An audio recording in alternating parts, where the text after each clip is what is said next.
परिवार में एकता मंगलता को लाती है, रहे प्रेम से मिलजुल करके बाधाएं टल जाए। दादा, बाधाएं टल जाएगी। सेवा से बहुत अच्छे अच्छे कार्य होते हैं। आदरणीय चैनराज जी लोढ़ा साहब, जब चौथा हार्ट अटैक आया मुंबई के हरकिशन दास हॉस्पिटल में, सभी चिकित्सकों ने निराशा से बोल दिया अब ये कुछ ही घंटों के मेहमान हैं। और जब मैं वहाँ हाजिर हुआ, चैनराज जी लोढ़ा साहब से प्रणाम किया, मन बहुत ऐसा हुआ। और जिस मंदिर में पूजा करने जाते थे उस मंदिर में पहुंच करके प्रभु से कहा, प्रभु इनको बचा लेना। ऐसे प्राण सेवा से बसते हैं। चैनराज जी साहब को एक्सटेंशन ऑफ लाइफ मिल गई, 2.5 साल उनकी उम्र बढ़ गई।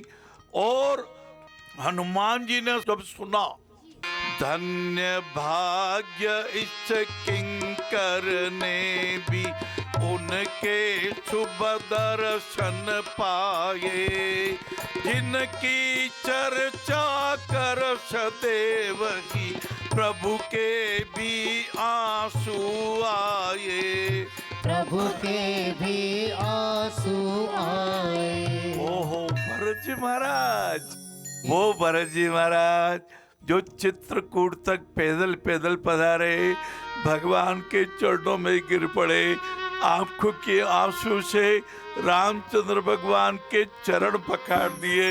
प्रभु, मैं बहुत अपराधी हूँ, मेरी माता कैकेयी ने बहुत बड़ा अपराध किया है, आपको 14 साल का वनवास देकर अच्छा नहीं किया, अब आप अयोध्या को लौटाने के लिए आया हो।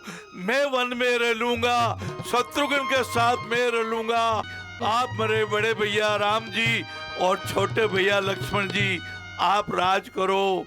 और राम कहते हैं, हे छोटे भैया, पिताजी ने वचन दिया है तुम राज करोगे। इतिहास में ऐसा प्रसंग नहीं मिलता, छोटे भैया भरत करें, बड़े भैया आप राज करो, ये राज आपका है। और बड़े भैया राम जी कह रहे हैं, भरत तुम राज करो, पिताजी ने आपको राज दिया है। बहनों और भाइयों, ये कथा हनुमान जी के उन भावों की कि राम काज कीने बिना मोहि कहाँ विश्राम। आप श्री के सम्मुख ये प्रश्न आया है चंपावत उत्तराखंड से। वीणा जी श्रीवास्तव लिखती हैं कि इनके जेठ और जेठानी ने पैतृक संपत्ति के बंटवारे में खेत और दुकान सब ले लिया। पुश्तैनी मकान इनके पति के हिस्से में आया, पर पति के देहांत के बाद जेठ जेठानी इस मकान को हड़पना चाहते हैं और इनको पागल साबित करके पागल खाने भिजवाना चाहते हैं। इनकी एक ही बेटी है, शादी हो गई, अब ये अकेली हैं, परेशान हैं। वीणा जी श्रीवास्तव। मेरी तो आंखें भर आई बाबू, आजकल कई घरों में ऐसा हो रहा है, धन ही सब कुछ हो गया, ये भी मेरा, ये भी मेरा, ये भी मेरा, ये भी मैं ले लूं, ये भी मैं ले लूं। कितनी लिप्सा बढ़ गई, कितना लालच बढ़ गया। अरे आपका भाई है, बड़े भैया कुछ समझ में ले, अभी से समझ जाओ, आपके भाई को उसका हिस्सा दे दो, बड़े प्रेम से रहो, ये धन साथ नहीं आएगा। एक वकील ऑफिस में बैठे सोच रहे थे अपने दिल, भला दफा पर बहस करूंगा, ओ इंट मेरा बड़ा प्रबल, उधर कटा वारंट मौत का, कल की पेशी पड़ी रही। परदेसी तो हुआ रवन्ना, प्यारी काया पड़ी रही। ये प्रश्न जब आया और मैंने सुना, आंखों में जल भर आया। आप ये पाप क्यों कमा रहे हो बड़े भाई?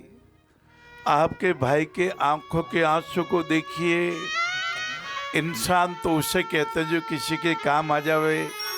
आप तो अपने सगे भाई के भी नहीं हो रहे हो, सगे भाई से भी मोहब्बत छोड़ दी, धन लिपसाई सब कुछ हो गई, उनके पांति में घर आया वो भी आप छुड़ाना चाहते हो।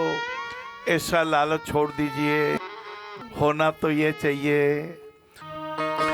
किसी के काम जो आए उसे इंसान कहते हैं, पराया दर्द अपनावे उसे इंसान कहते हैं।